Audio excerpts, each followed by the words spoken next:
¿Ya? ¿O no? Bueno, estamos al aire.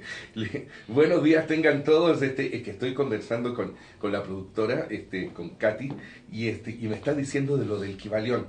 Entonces, el Kybalión es un libro mágico, es un libro que es la base de todo el conocimiento de todas las filosofías del mundo.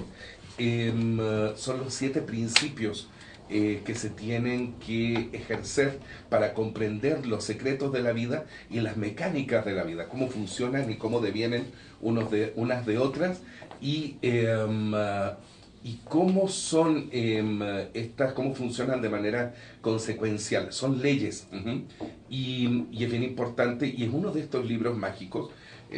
La gente que nos dedicamos al ocultismo sabemos que los libros tienen vida.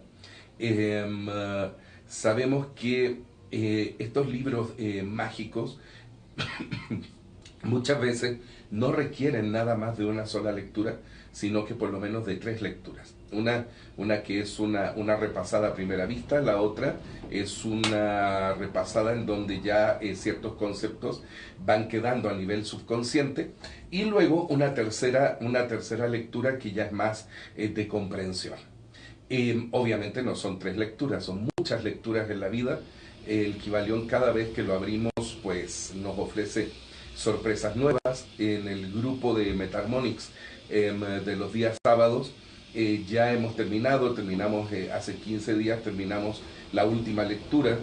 En el en los grupos que he estado y a modo personal, yo de revisar el Kybalión llevaba contabilizada la última vez 27 veces, y siempre aparecen cosas nuevas, siempre florecen cosas nuevas, porque son libros que, al igual que la Biblia, por ejemplo, no se acaban. El Nuevo Testamento, por ejemplo, nunca se acaba. Siempre hay algo nuevo que nos puede ofrecer.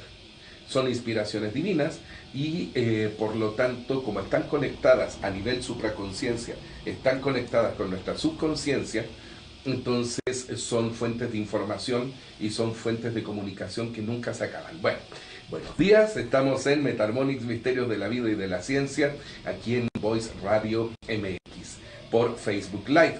Y bueno, tenemos el día de hoy, jueves, tenemos el tema del diluvio universal. El diluvio universal es es un temazo, ¿no? Corresponde al Génesis.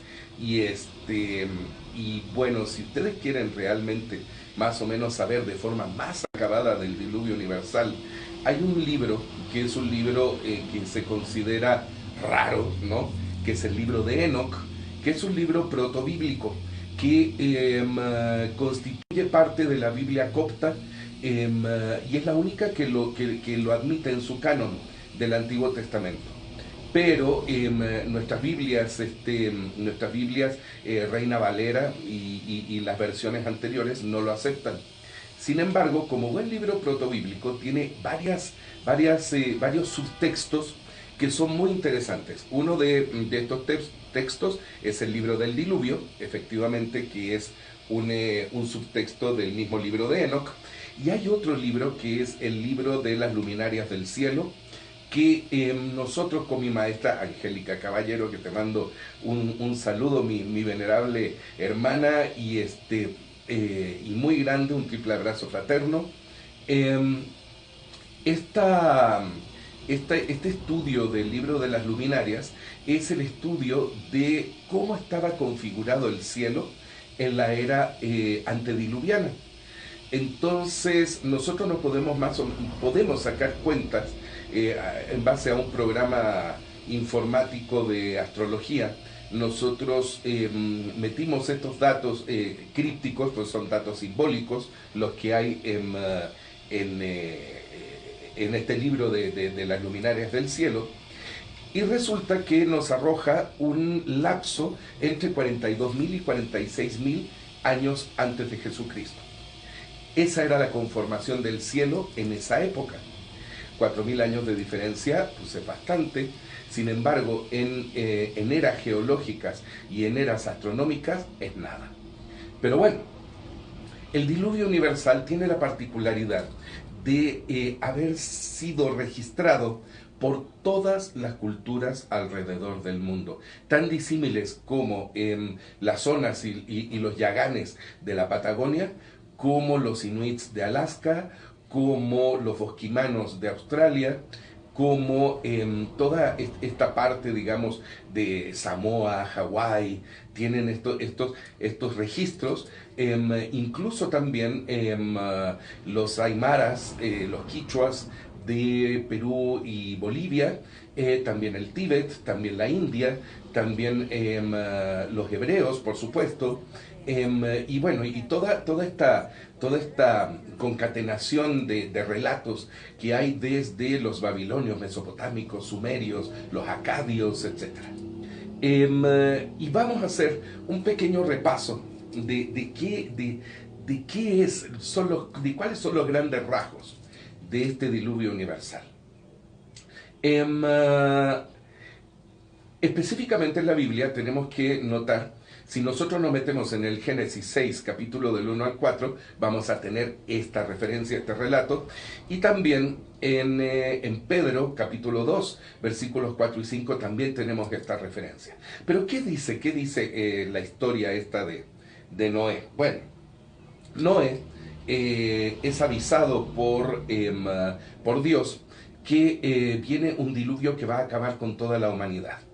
Este diluvio tiene consecuencias catastróficas y Noé es comandado por Dios para crear un arca y en esta arca encerrar parejas de animales de todas las especies que se irán congregando en el arca por mandato divino, y y Noé se va a encerrar con su esposa, con Sem, Cam y Jafet, que son sus hijos, con sus respectivas esposas también. Esta estirpe, este linaje de Noé, son 8 personas que van a repoblar nuevamente la tierra. Después de 40 días, 40 noches, el arca encalla en lo que sería el monte Ararat, y Noé manda una paloma para ver si hay tierra firme. Esta paloma va y regresa 3 veces, a la tercera vez llega con una rama de olivo, y Noé sabe que hay tierra firme, ¿verdad? Que ya terminó el diluvio, abre el arca y puede desembarcar e iniciar una nueva humanidad.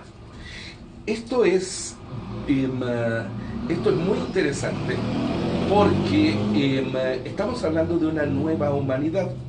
Entonces, ¿qué hay antes del diluvio? Bueno, en el libro de Enoc y en la Biblia se toca el tema de ciertos ángeles que encarnan, que se vuelven carne, y se cruzan con las humanas y engendran una raza que se llaman los Nefilim. Bueno, estos Nefilim son gigantes. El programa pasado hablábamos justamente de toda esta estirpe de gigantes, donde Hans Horbiger, ¿se acuerdan de este ingeniero nazi? Bueno, no es nazi, pues muere en 1931. El nazismo pues deviene en 1933.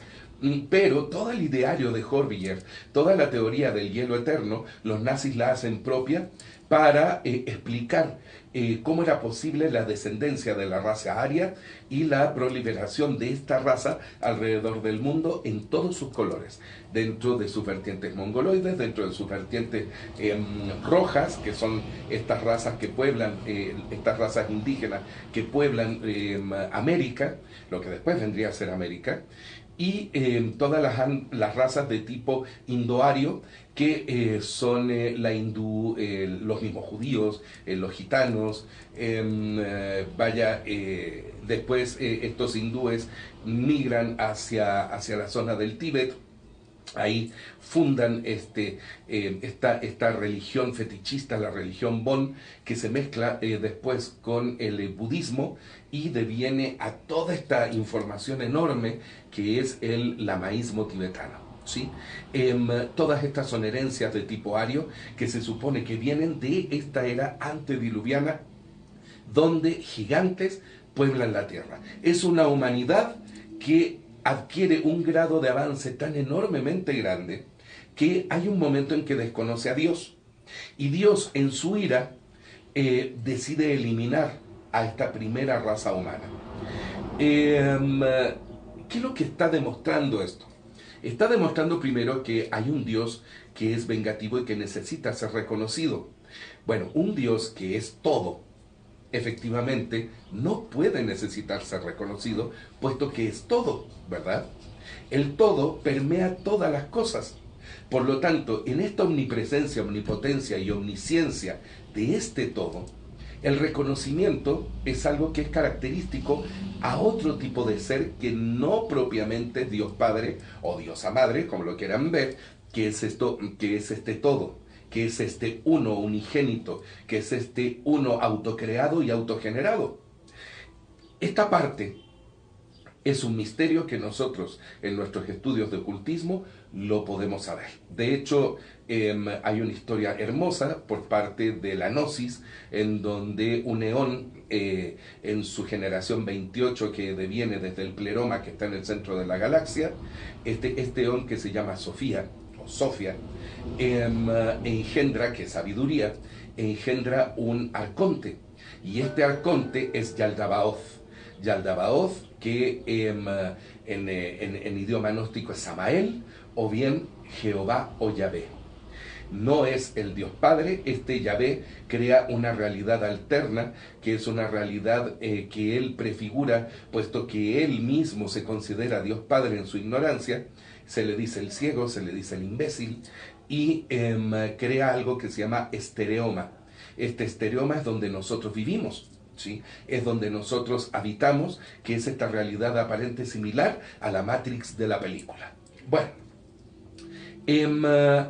es bueno tocar este contexto porque cuando viene el diluvio, este diluvio deviene justamente de parte de esta entidad, de parte de Yahvé, ¿sí? De este Dios que es vengativo, que necesita que se le reconozca, que necesita que se le hagan sacrificios, que necesita que permanentemente se esté pronunciando su nombre.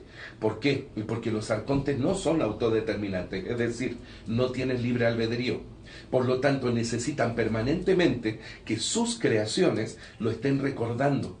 Permanentemente, ¿por qué? Porque de eso se alimentan. ¿Sí?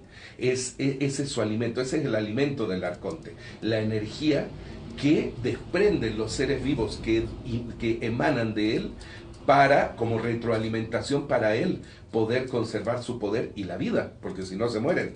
Son entidades cósmicas.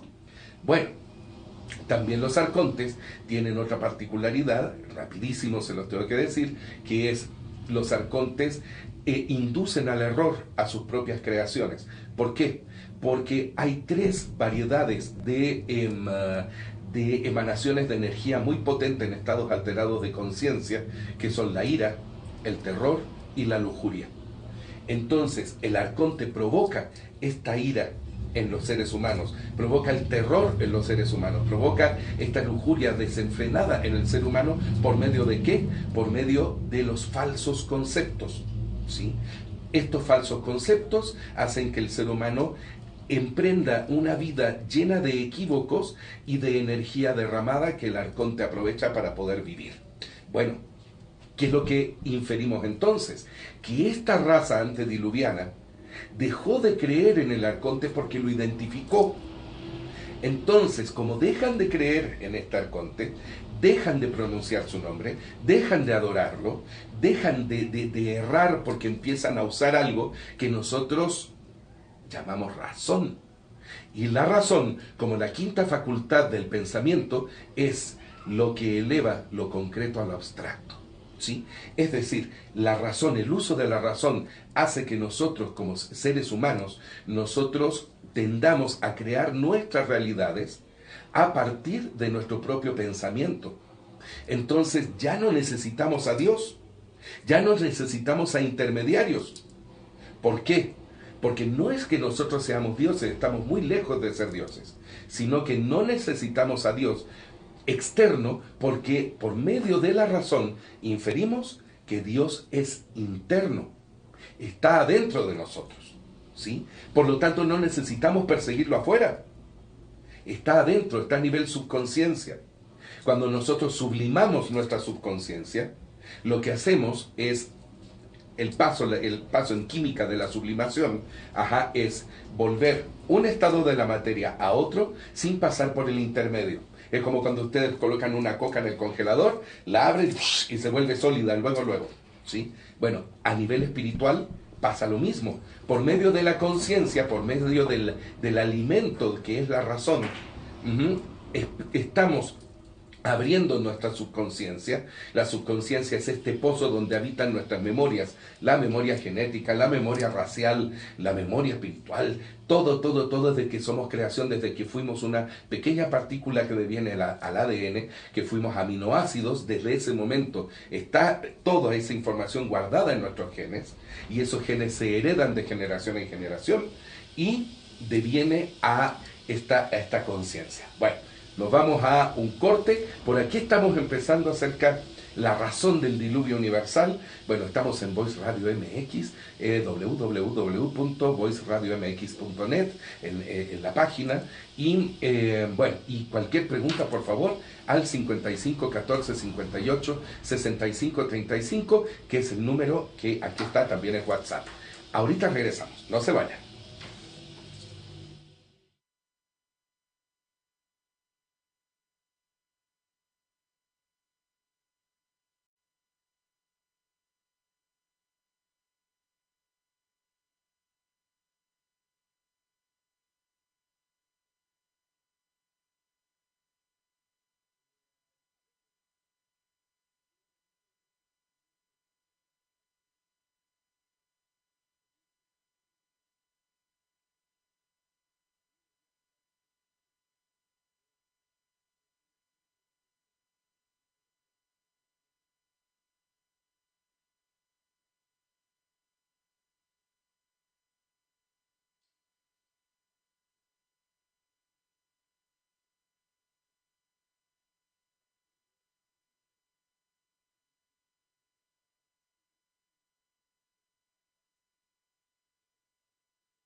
Cada uno tenemos...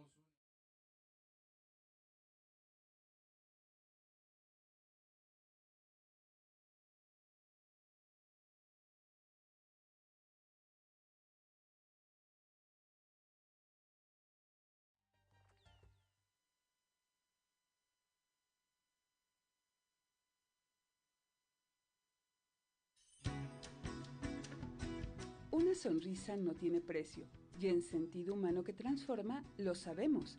Somos una asociación civil ocupados por el bienestar de los habitantes de nuestro bello Tepotzotlán y sus zonas aledañas, mejorando la calidad de vida de quienes más lo necesitan en el ámbito médico, educativo y social. Nos ubicamos en Avenida Adolfo López Mateos, número 31, planta alta, local 7, Barrio San Martín, Tepotzotlán, Estado de México. En Facebook nos encuentras como Sentido Humano que Transforma AC. Nuestro teléfono 4991-0050. 4991-0050. Acércate con nosotros. Todos somos Sentido Humano que Transforma, donde una sonrisa no tiene precio.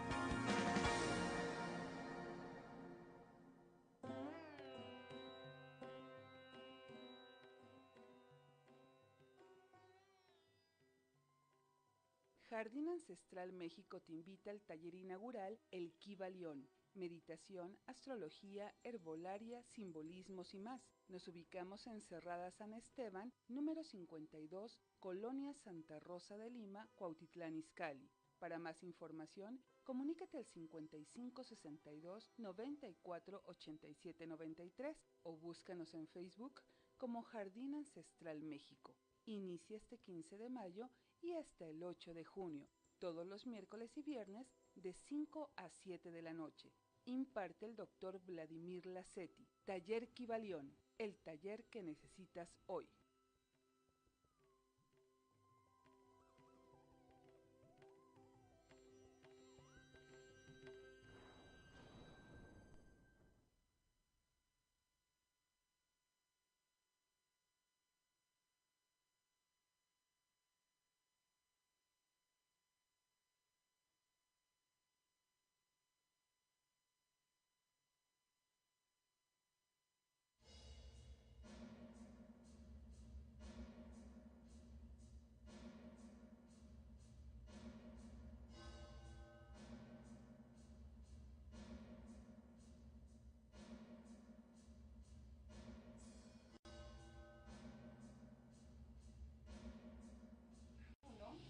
Ya estamos de regreso a Meta-Harmonics, Misterios de la Vida y de la Ciencia, con el diluvio, si realmente fue universal o no, pero estamos viendo que sí. Bueno, estábamos viendo ahora esta parte, digamos, de que la humanidad antediluviana fue una humanidad que creció tanto, que eran gigantes en los términos físicos y en los términos mentales, em, que Dios, que en realidad es un arconte, se enceló de ellos, se puso iracundo en contra de ellos y decidió exterminarlos para fundar otra creación más limpia que pudiera adorarle de forma impoluta y de forma incondicional. Bueno, tenemos una primera referencia sería en Babilonia. Anu y Enlil, que son los padres, digamos los dioses padres de esta cosmogonía babilónica, quisieron acabar con la humanidad.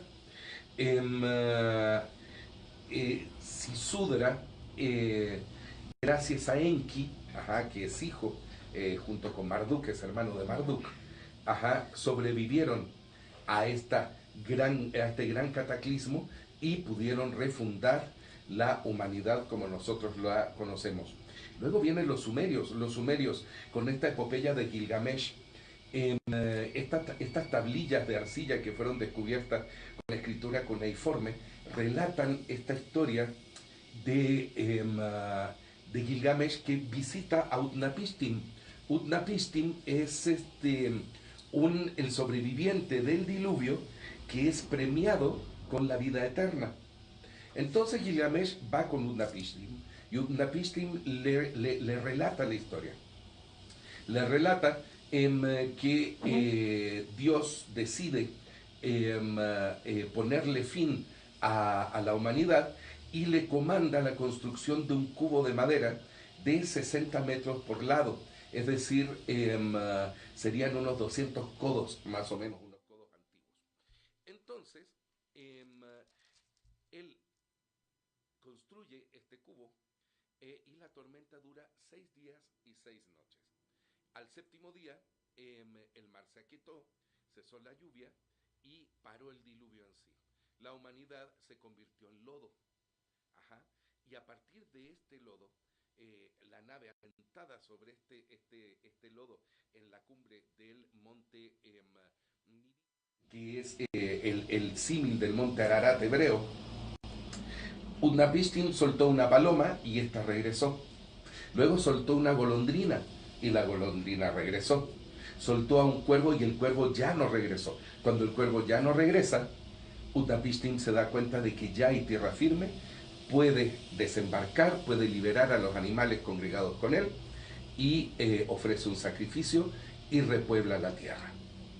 Muy similar a lo hebreo, pero bueno, estamos hablando de que esa zona por lo menos tiene, digamos, coincidencias geográficas y por lo tanto pudieran devenir los relatos en uno a otro. De hecho, está comprobado que así es. No solamente en el relato del diluvio, sino que en otro tipo de relatos también. Pero en Grecia, por ejemplo, sobreviven Deucalión y su esposa Pirra. Antes del diluvio, los griegos cuentan que habitaba una violenta raza de gigantes, de hombres de bronce. Fíjense, Deucalión, guiado por Zeus, construye un enorme cofre de madera.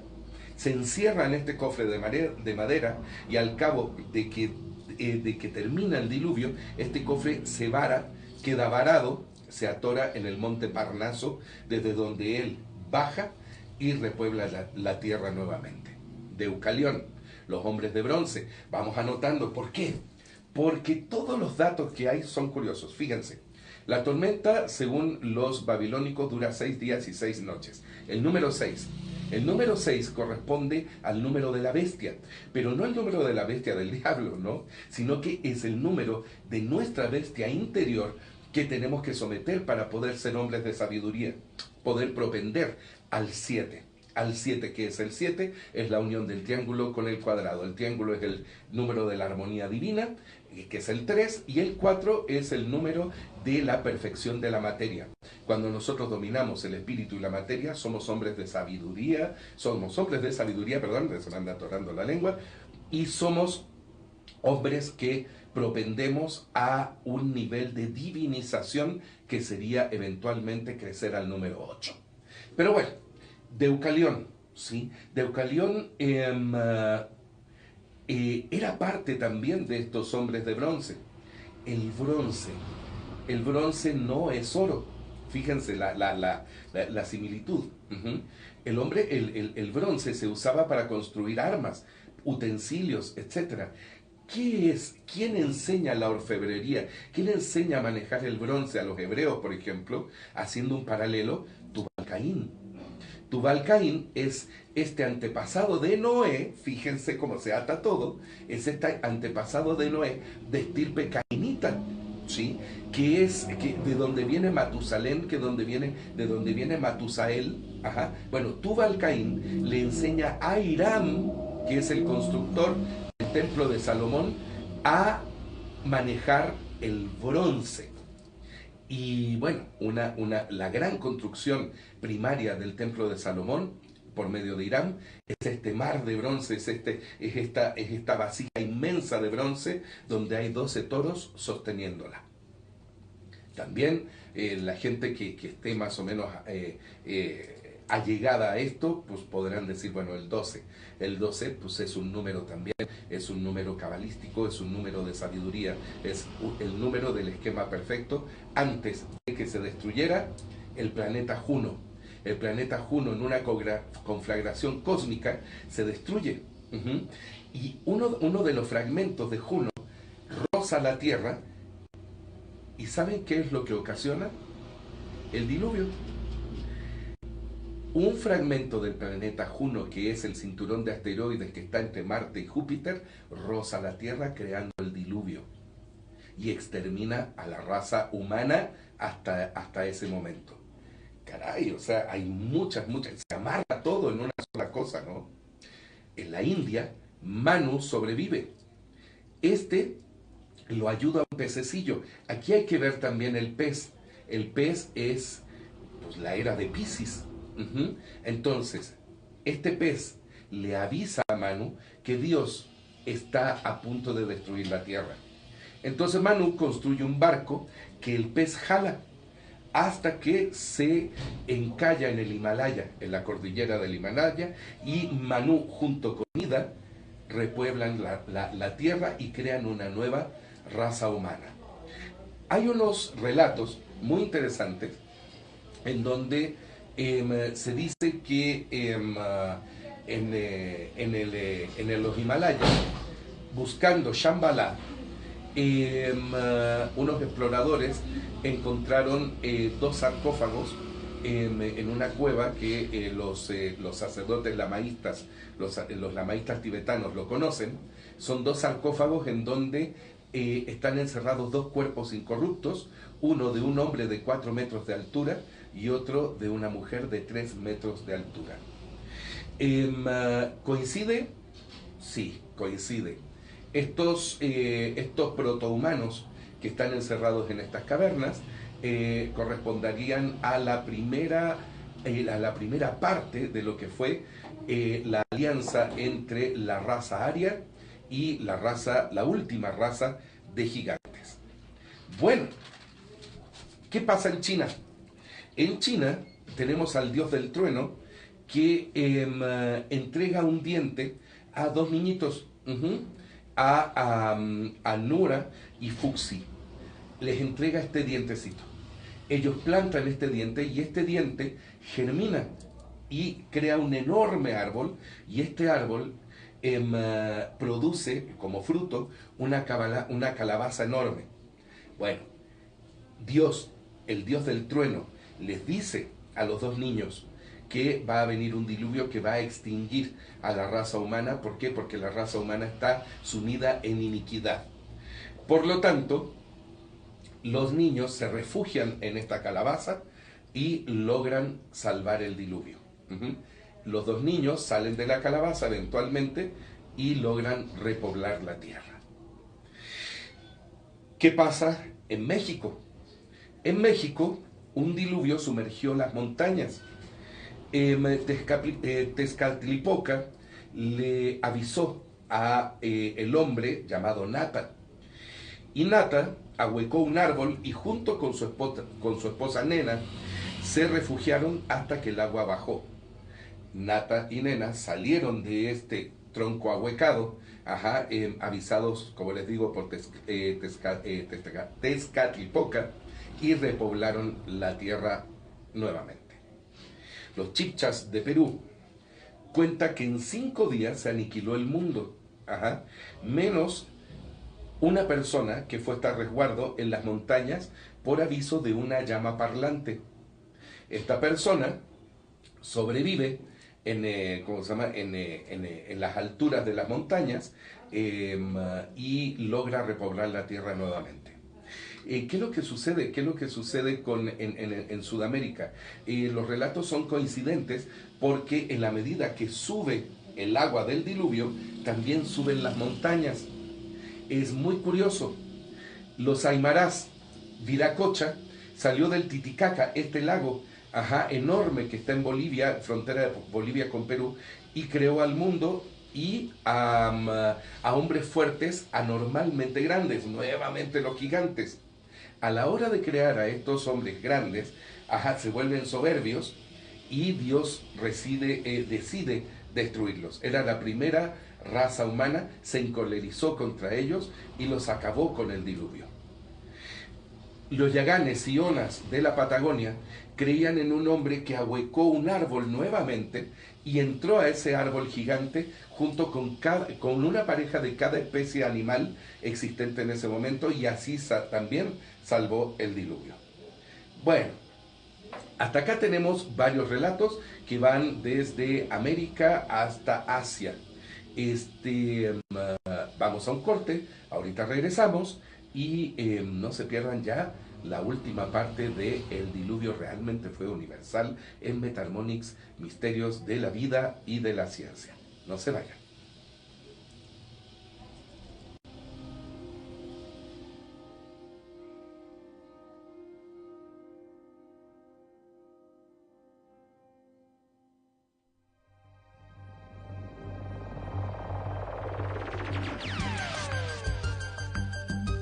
Cada uno.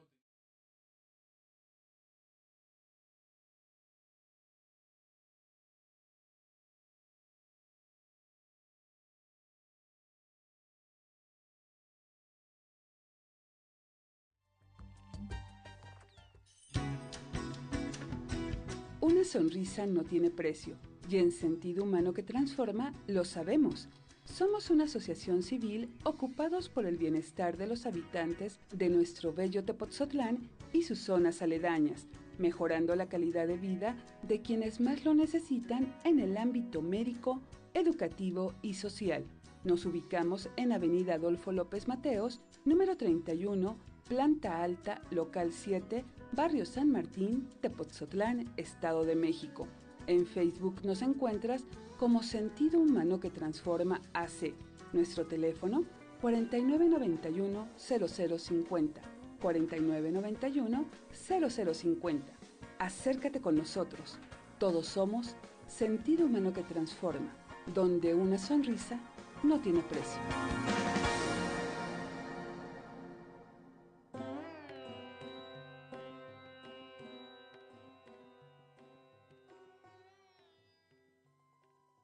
Jardín Ancestral México te invita al taller inaugural El Kibalión. Meditación, astrología, herbolaria, simbolismos y más. Nos ubicamos en Cerrada San Esteban, número 52, Colonia Santa Rosa de Lima, Cuautitlán Izcalli. Para más información, comunícate al 5562 94 87 93 o búscanos en Facebook como Jardín Ancestral México. Inicia este 15 de mayo y hasta el 8 de junio, todos los miércoles y viernes de 5 a 7 de la noche. Imparte el Dr. Vladimir Lasetti. Taller Kibalión, el taller que necesitas hoy.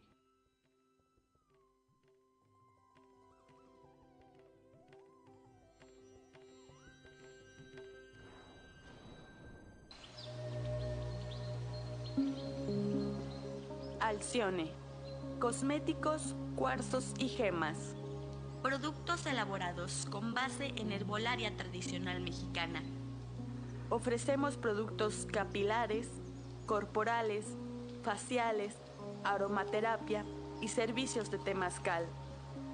Para más información, llame al 55 45 22 08 51 o en nuestra página web www.alcione.mx.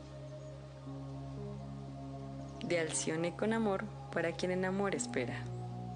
Alcione. Cosméticos, cuarzos y gemas.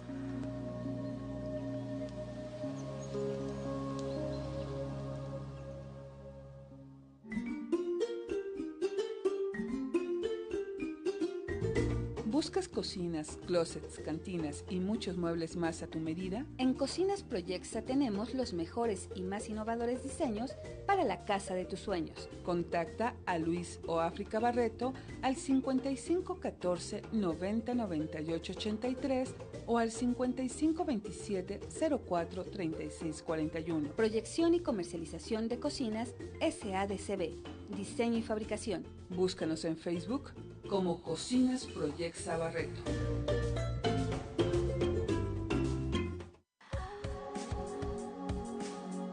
Feedline, nanonutrición 100% orgánica y natural. Feedline desintoxica, nutre, oxigena y alcaliniza tu cuerpo. Feedline es un complemento alimenticio que suministra las sustancias nutritivas que tu cuerpo requiere para el funcionamiento óptimo del metabolismo. Feedline equilibra el sistema nervioso central, limpia y desintoxica el sistema digestivo, fortalece el sistema inmunológico y muchos beneficios más. Resultados 100% garantizados.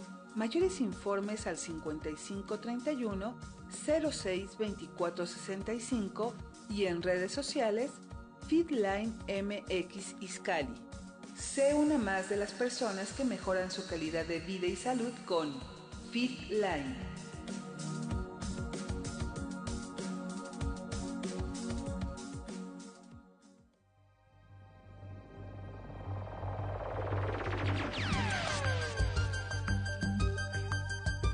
Estamos de regreso.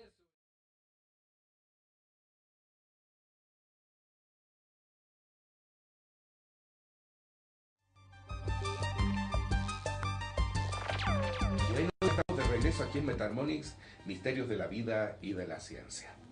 Llámanos, por favor, al 55 14 58 65 35.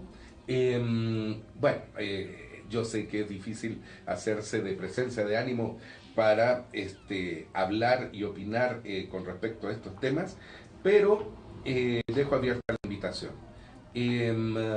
Dice Coca, mi hermana, dice, ¿no sería posible que la misma historia haya traspasado a pueblos diferentes, que la hayan ajustado a su pueblo, a su necesidad y a su realidad, para hacerla creíble a su gente y provocar así cierto terror en ellos, advirtiéndoles de lo que pasaría si se portan mal? Sí, sí es posible. Lo que realmente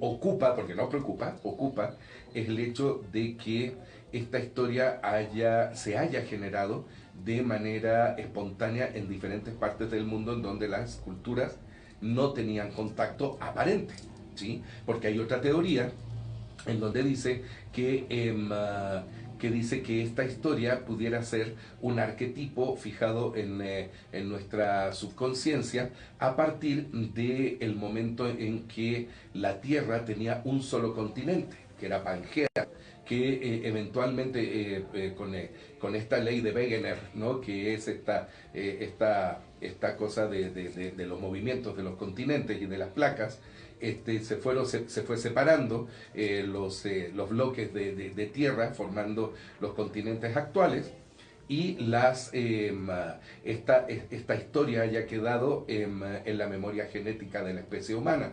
Eso también es otra posibilidad bastante plausible desde el punto de vista de los ocultistas, de los últimos ocultistas del siglo XIX. Me refiero a Ouspensky, me refiero a Blavatsky, que consideran esta posibilidad. O también que efectivamente el diluvio se haya producido y haya afectado a toda la Tierra.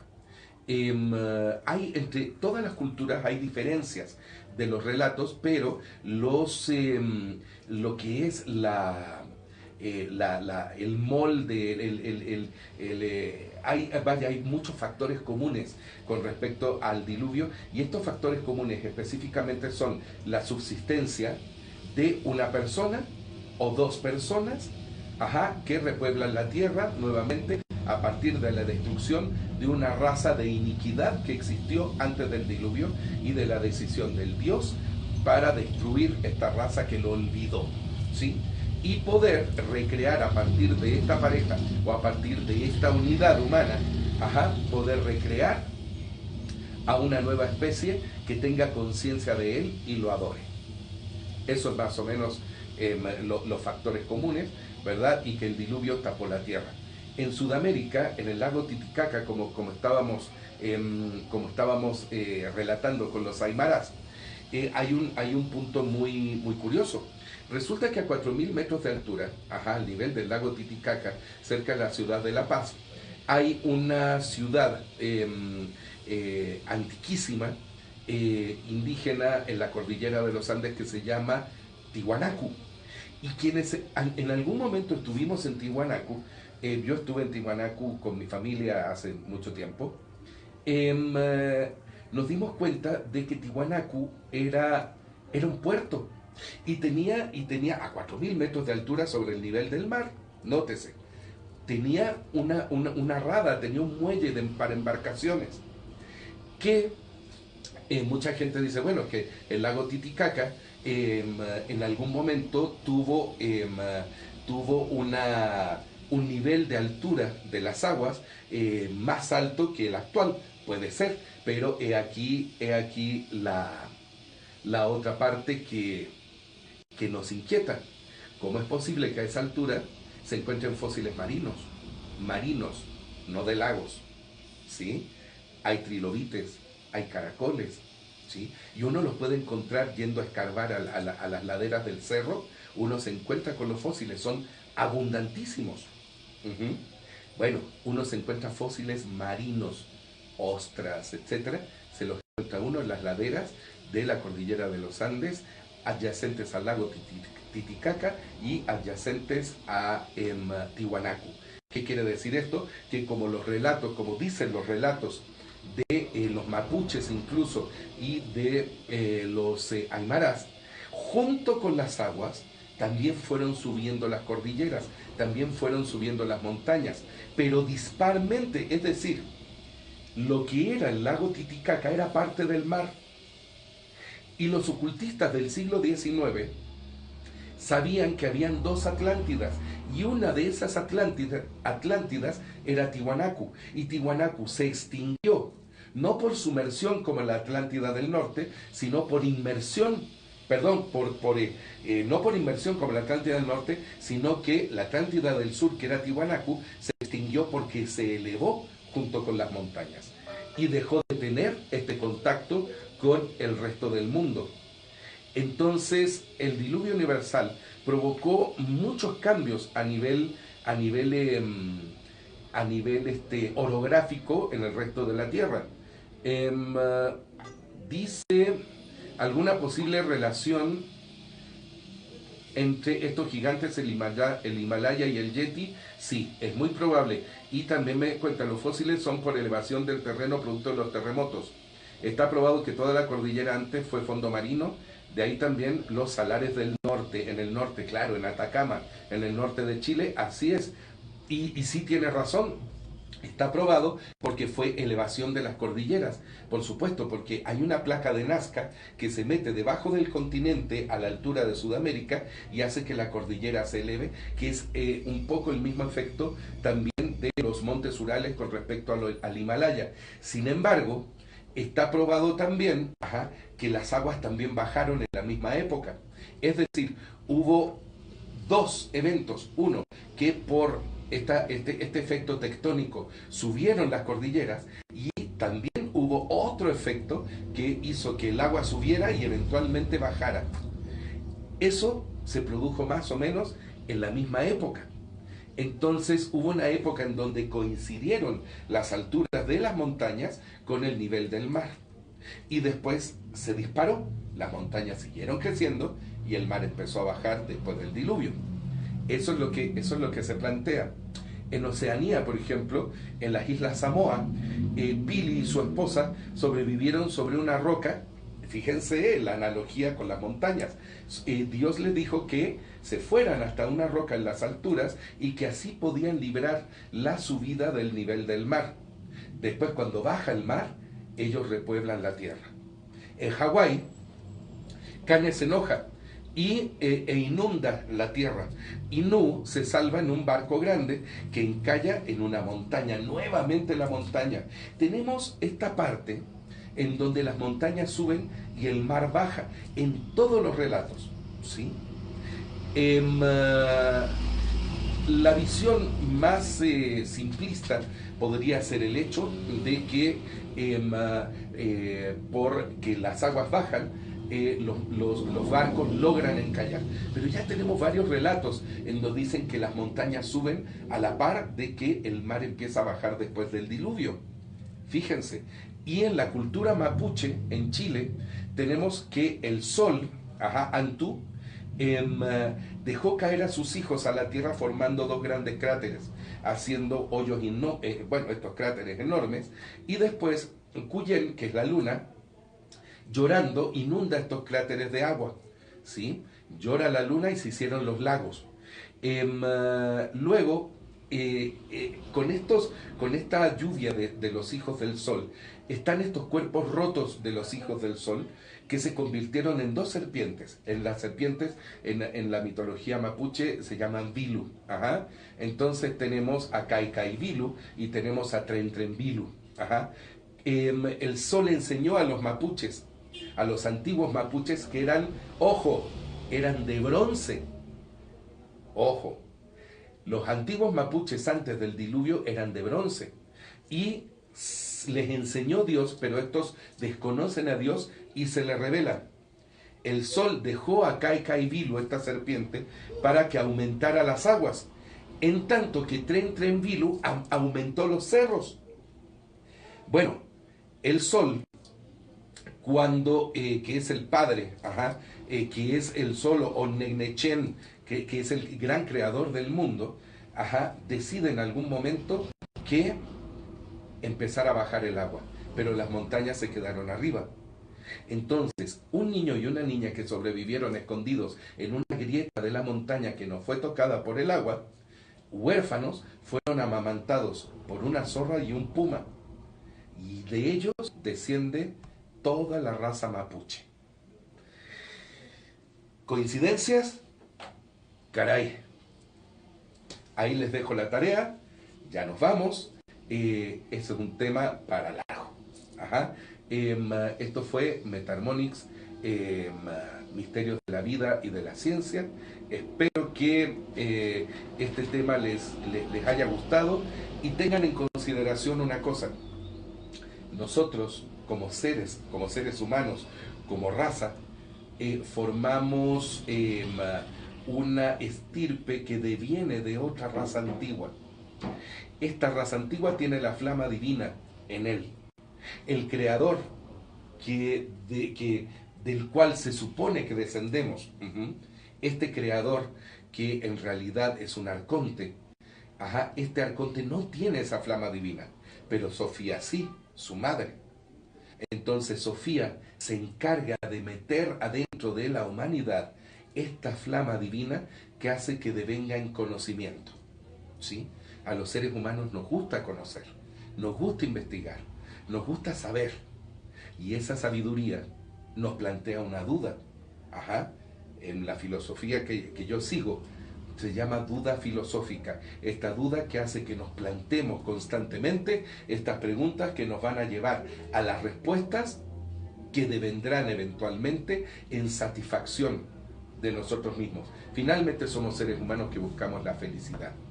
Y la felicidad no está de mano de la ignorancia, sino que en esta eterna carrera por la sabiduría y el conocimiento, es verdad, no podemos absorber en una sola vida todo el conocimiento, necesitamos muchas, pero definitivamente cada paso que nosotros vamos logrando en el camino del conocimiento y que nos lleva a una nueva verdad, hace que nosotros nos volvamos felices y nos motivemos y nos volvamos adictos, entre comillas, a esta sensación tan hermosa que es vivir este conocimiento plenamente en la conciencia de que somos unidades colectivas como hombres. Recordemos estos mitos de Hiperbórea de los hombres abeja, ¿no? Que los hombres abejas son esta humanidad antediluviana nuevamente, que son colectivos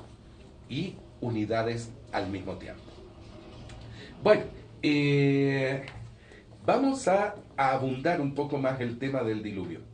Nos dieron chance de seguir un poquitito más y bueno, lo agradecemos bastante. Lo vamos a hilar ahora, este tema del diluvio, con el de los gigantes de la semana pasada. Horviller decía que tenemos 4 eras y nosotros estamos viviendo una cuarta luna, y que la tercera luna que se precipitó sobre la Tierra, cuando toca la luna, la atmósfera se pulveriza, forma un gran anillo de sedimentos, y estos sedimentos, estas partículas, se precipitan eventualmente a la Tierra, cubriendo de sedimentos, ahora sí, a toda la existencia, a todo lo que vive en ella.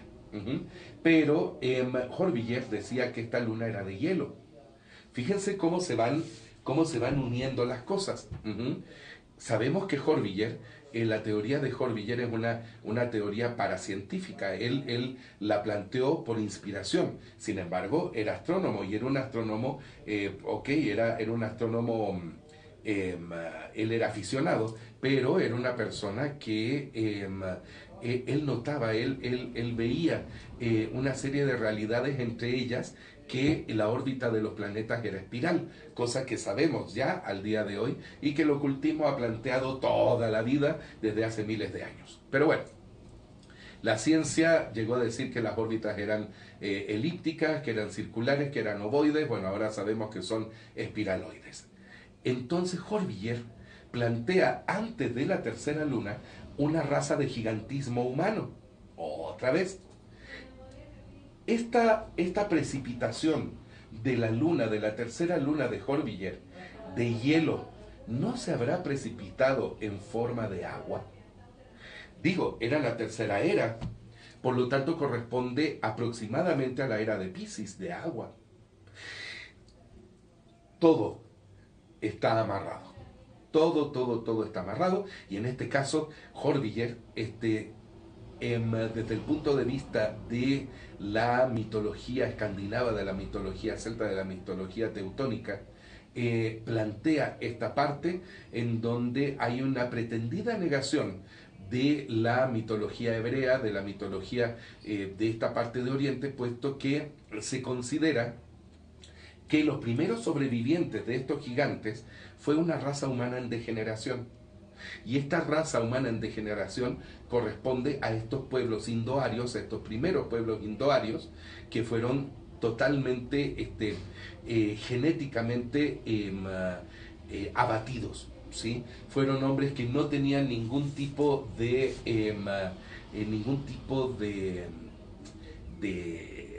facultad. ¿Por qué hablo de facultad? Porque antes del diluvio, esta primera raza humana, esta primera raza, incluso me atrevería a decir desde el punto de vista del Antiguo Testamento, de la Torá, no del Antiguo Testamento católico, de la Torá hebrea, esta primera raza adámica que es hija de Adán y de Lilith, estos gigantes son efectivamente seres que tienen una serie de facultades muy notables. La clarividencia, la clariaudiencia, etcétera, que son estas facultades dotadas o amplificadas por este gran resonador cósmico que es este planeta Juno, que revienta, se deshace y se destruye por acción de este cometa, que algunos le llaman Tiamat, que es el exterminador, y que bueno, deviene en esta gran catástrofe global. Hay versiones que dicen que es esta luna que revienta y que cuyas partículas rodean la Tierra, la oscurecen y se precipitan. Hay otros que dicen que posiblemente fue este cometa que se estrella contra la Tierra en la península de Yucatán y que tiene que ver con la extinción de los dinosaurios. Ya el programa pasado hicimos mención que se ha descubierto que el ser humano convivió con los dinosaurios, efectivamente, y tenemos también esta parte de los relatos del diluvio. ¿Cómo era el ser humano antes del diluvio? Horviller, recabando leyendas, plantea hombres de 12 metros de altura. Como les decía en parte de este programa, bibliográficamente consulten a Luis Pauwels y Jacques Bergier en El Retorno de los Brujos. Ellos relatan cómo una expedición sube al Himalaya, al Tíbet, buscando esta ciudad que se llama Shambhala, esta ciudad mítica, incluso también los rastros de Agarthy, que es esta otra ciudad mítica, en busca de los superiores desconocidos, y se encuentran en una gruta a la que los conduce un monje lamaísta.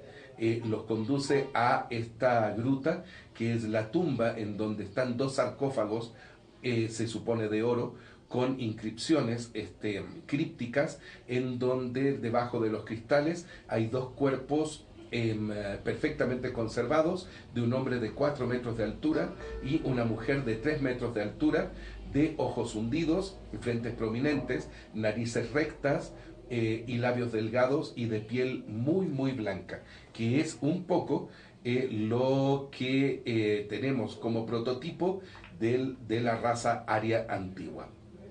Me dice Ro, maravilloso el tema, me encantó, qué bueno que nos dieron más tiempo.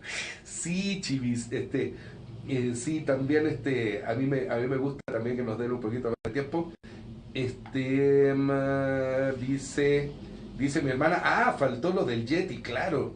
Bueno, el Yeti, pues se supone que sería una especie que también sería antediluviana, pero sería una especie de homínido, un humanoide, pues. Este homínido se supondría que sería la clave del eslabón perdido.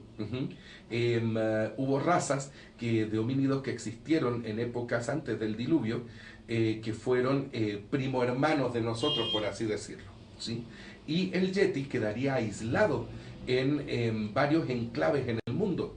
Entre estos enclaves se encuentran toda esta zona de las montañas rocallosas al norte de Estados Unidos, donde está todo este complejo de Yellowstone, donde también está el Yeti, también, o el Sasquatch, también el sur de Canadá, por supuesto, y los Himalayas, en donde está este homínido que queda aislado de la destrucción por circunstancias de su pelaje y de su conformación física.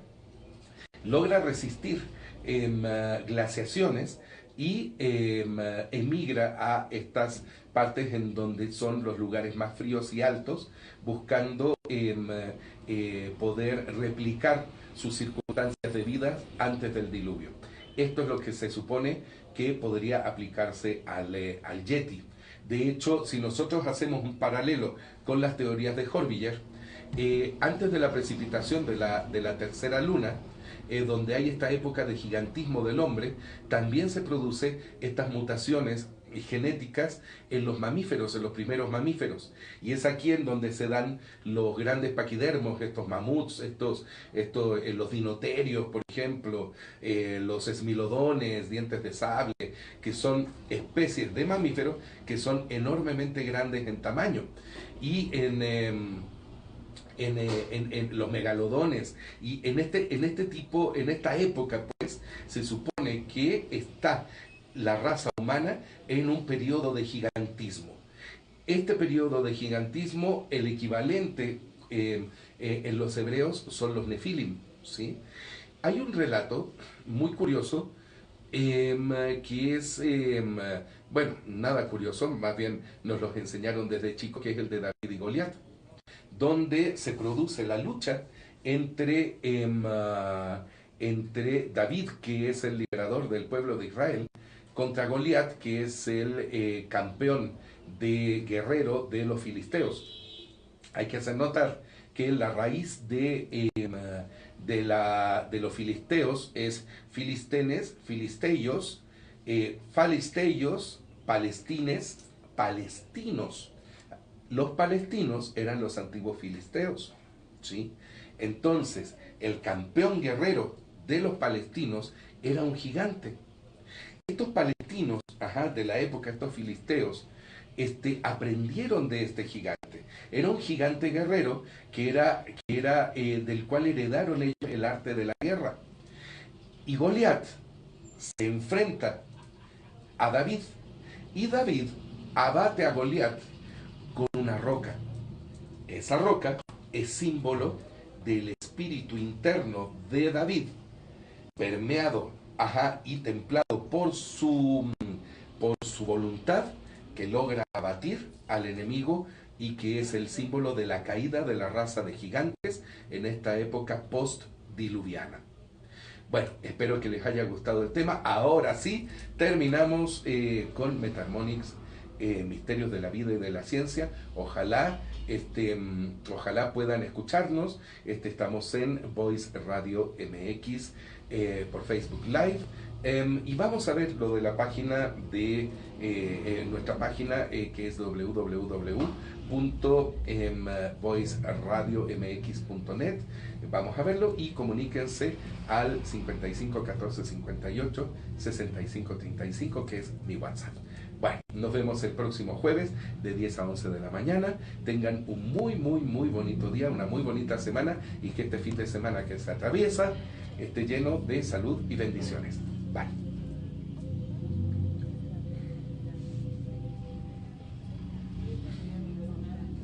Mejorando la calidad de vida de quienes más lo necesitan en el ámbito médico, educativo y social. Nos ubicamos en Avenida Adolfo López Mateos, número 31,